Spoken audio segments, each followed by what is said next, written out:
미국 현지 시간 4일 페이스북은 이날 하루만 16.78달러, 무려 4.89%가 폭락합니다. 페이스북의 연중 최고가는 지난 9월 7일 기록했던 382.18달러인데 이에 비해 무려 14.6%나 떨어진 셈입니다. 물론 바로 다음날 반등에 성공했지만 투자자들의 불안감은 커지고 있습니다. 최고점에 물렸다면 피해가 막대한데요. 국내에서도 이런 대형 IT주의 위기감 오버랩되지 않으세요? 바로 카카오 이야기입니다. 국내 대표 IT 기업으로 성장한 카카오는 미국의 폭락 장세 직후인 같은 날 5일 4.72%가 빠지며 11만 1,000원으로 종가 마감합니다. 국내 투자자들의 가슴에 멍이 들고 있습니다. 자, 기술주 만능시대라 불리는 현재 왜 페이스북 주가는 이렇게 크게 떨어졌을까요? 원리 추가 한번 추적해봅니다. 원리를 찾아서.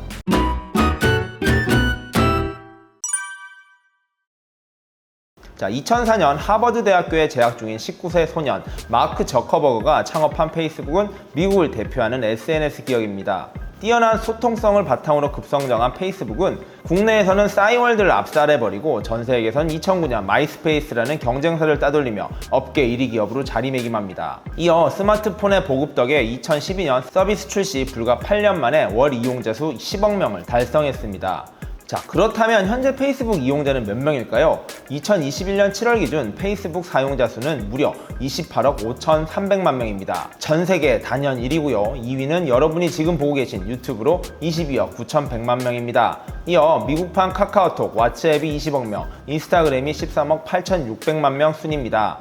미국 내 가입자 수는 2020년 기준 2억 9,700만 명이고요. 2026년에 3억 2,400만 명까지 늘어날 것으로 예상되고 있습니다. 또한 미국 내 실제 방문자 수 기준으로 페이스북은 구글, MS, 버라이전 미디어에 이어 4위에 랭크되어 있는데요. 압도적인 가입자 수와 방문자 수를 갖추고 있음에도 페이스북은 사실 최근에 위기감이 계속 감돌고 있죠. 실제 매출과 단기 수익을 살펴보면 조금 더 느낌이 오실 겁니다. 페이스북의 매출은 2018년 558억 달러를 기록한 뒤 2019년 706억 달러, 지난해 859억 달러로 꾸준히 상승한 데 비해 연간 단기 순이익은 2018년 221억 달러를 기록한 뒤 2019년 184억 달러로 상장 후 처음으로 역성장하며 위기감을 고조시켰습니다. 다행히 2020년 단기 수익은 291억 달러로 다시금 성장했지만 말이죠. 또 시가총액으로 살펴봐도 페이스북의 성장은 한계가 보인다는 느낌을 지울 수가 없는데 2014년 4월 기준 페이스북의 시가총액은 1,510억 달러 수준이었습니다. 당시 아마존의 시가총액은 이보다 낮은 1,451억 달러였죠. 그러나 10월 5일 종가 기준 아마존의 시가총액은 1조 6,200억 달러인데 비해 페이스북은 9,197억 달러로 크게 벌어진 상태입니다. 일단 지난 4일 페이스북 주가가 5% 가까이 떨어진 이유는 단기 이슈긴 합니다. 한 페이스북 내부 고발자가 CBS 간판 시사 프로그램 60분에 출연해 가짜뉴스 대책에 대해 투자자들에게 거짓 정보를 제공했다는 주장을 한 것이 원인으로 꼽히는데요. 엎친 데 겹친 격으로 이날 페이스북 접속장애까지 일으키며 기술주 하락을 주도했습니다. 그렇다면 가짜뉴스 대책, 이게 무슨 이야기일까요? 사실 과거와 달리 현재 뉴스는 페이스북과 트위터 등 SNS를 통해 빠르게 전파됩니다. 특히 정치권 뉴스 또는 선거철 뉴스는 이러한 가짜뉴스와의 전쟁이 벌어지죠. 아니면 말고식의 가짜뉴스가 범람하면서 선거 결과에 직접 영향을 미치기도 합니다. 실제 트럼프와 힐러리가 대결했던 지난번 대선에서 힐러리가 교수형에 처해졌다는 충격적인 가짜뉴스가 나돌며 난리가 나기도 했죠.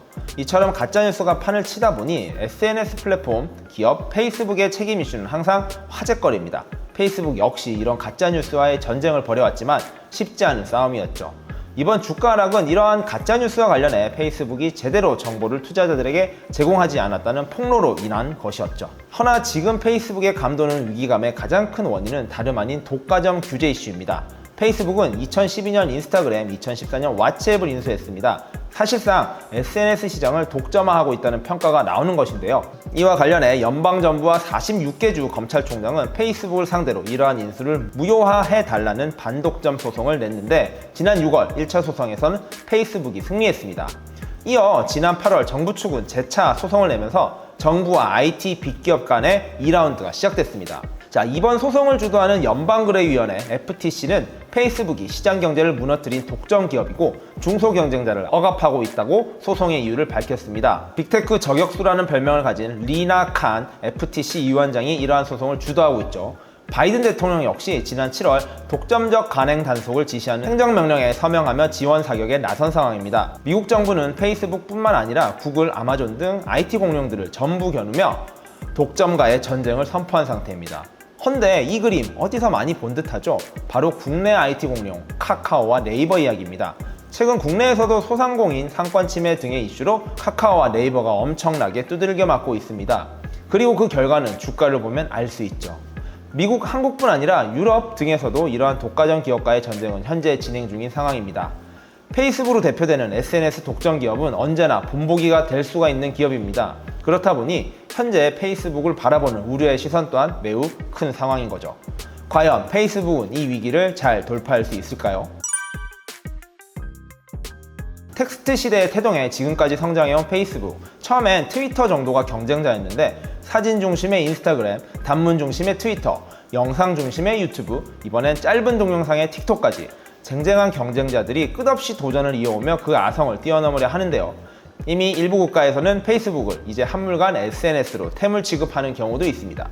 페이스북 역시 사진과 영상 부분을 강화하고 견제에 나서고 있지만 그 역시 만만치는 않습니다.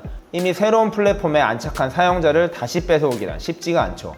애플이나 구글처럼 디바이스나 소프트웨어를 판매하는 것도 아니고 구글처럼 압도적인 검색 및 광고 시장 점유율을 가지고 있지 않다 보니 광고의 뾰족한 수익화 모델을 찾기가 쉽지 않은데요. 실제 2020년 기준 페이스북의 매출액 중 광고 매출 비중은 무려 97%에 달하고 있습니다. 정말 광고 수익 비중이 압도적이죠. 지난 5월 페이스북과 애플의 갈등이 화제가 됐습니다.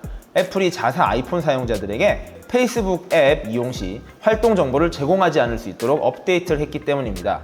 아시다시피 페이스북의 수익 대부분은 광고에 기반합니다. 즉, 잘 타겟팅된 광고를 보는 것이 페이스북의 굉장한 큰 경쟁력이죠. 그런데 폐쇄 정책의 왕, 애플이 이러한 빅데이터를 페이스북이 가져가지 못하게 막아버린 겁니다. 이 역시 페이스북의 발목을 잡는 중요한 사건으로 평가받죠. 플랫폼들이 경쟁에서 살아남고 이겨내는 여러 방법 중 애플이 고수하는 폐쇄 정책이 페이스북에 직격탄을 던진 셈이죠. 이 역시 페이스북의 미래를 어둡게 보는 사람들의 우려의 목소리죠. 자, 페이스북 역시 수익화 모델을 놓고 고민이 많습니다. 광고에 뾰족한 수익을 못 만들고 있다 보니까 고민이 많은데 그 돌파구로 저커버거가 바라보는 세상이 바로 VR입니다. 페이스북은 알다시피 VR 기업 오큘러스를 인수해 가지고 있습니다. 텍스트 중심의 1차원 세상에서 이미지 중심의 2차원, 영상 중심의 3차원, 그리고 그 다음은 바로 VR 4차원 SNS 시대가 온다는 것인데요. 이미지와 영상에서 물을 먹은 페이스북이 VR 시대에서는 주도권을 가져오겠다는 것이 야심입니다. 메타버스로 대표되는 VR 시대의 플랫폼을 선점해 이곳에서 다양한 사업 모델과 수익화 모델을 만들어내겠다는 것인데요. 페이스북은 전 직원의 20% 가까이가 VR 분야에서 일하고 있습니다. 향후 VR 기기를 판매, 하드웨어 시장에서 24억 달러 이상의 수익을 낼 것이란 전망도 나오고 있고요. 쇼핑 게임 등 엔터테인먼트와 관련된 부가가치 창출이 크게 기대도 되고 있습니다. 즉, 미래 산업 투자를 통해 새로운 기회를 만들겠다는 것이 바로 페이스북의 전략인 것이죠. 현재 페이스북의 브랜드 가치는 약 2억 2,600만 달러입니다. 세계 1위 상거래 업체 아마존이 6억 8,390만 달러로 1위고 이어 애플, 구글, 마이크로소프트, 텐센트 순입니다. 페이스북은 딱 6위죠.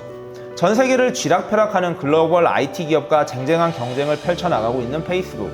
지금까지 잘해오다 잠깐 헤매고는 있는데 미래 산업에 대한 투자, 천재, 마크 주커버거의 비전은 여전히 기대감을 갖게 하는 이유이기도 합니다. 당장은 흔들리고 우려스럽지만 더 큰 그림을 그리고 꿈꾸고 있는 페이스북. 10년 뒤의 주가는 어떻게 되어 있을까요? 원리를 찾아서.